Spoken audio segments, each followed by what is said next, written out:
meet Lydia to have like a little powwow showdown. But we're just here for lunch. Check out the food, it's amazing. We're now walking through Old Town Albuquerque. We're gonna go check out the Candy Lady, which I mentioned earlier. That's the candy store that supplied all of the rock candy fake blue meth for the show.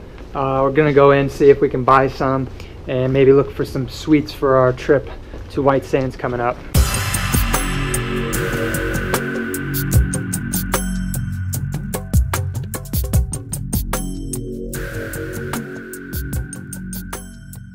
So we got some graham crackers and chocolates for our hike coming up in the next day. But holy shit, $10 for a little baggie of blue crystal rock candy. That's insane. Not even I'm gonna pay that much. I'm a cheapskate. Keeping it real.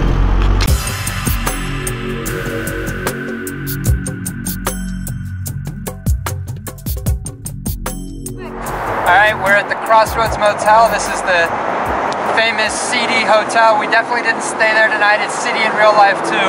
It's where Jesse gets his hooker. There's multiple drug deals. Classic seedy Albuquerque hotel. Check it out.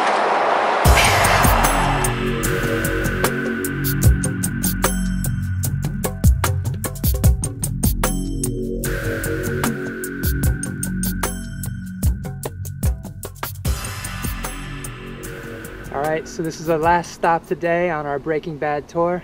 We've already eaten lunch, so we're not going to go in and grab a snack, but no trip, no Breaking Bad tour would be complete without Los Pollos Hermanos, the infamous Gus Fring's chicken stand, where he runs the drugs through and does all of his laundering. In real life, it's a place called Twister's, which is a local fast food joint. I think they sell hamburgers, perhaps tacos, I'm not quite sure. They definitely have breakfast burritos. There's a big billboard over there. But check it out, Los Pollos Hermanos. Thank you for watching. Are there any other iconic Breaking Bad places that you'd like to see covered or that are worth visiting? Let us know in the comments below. Take care.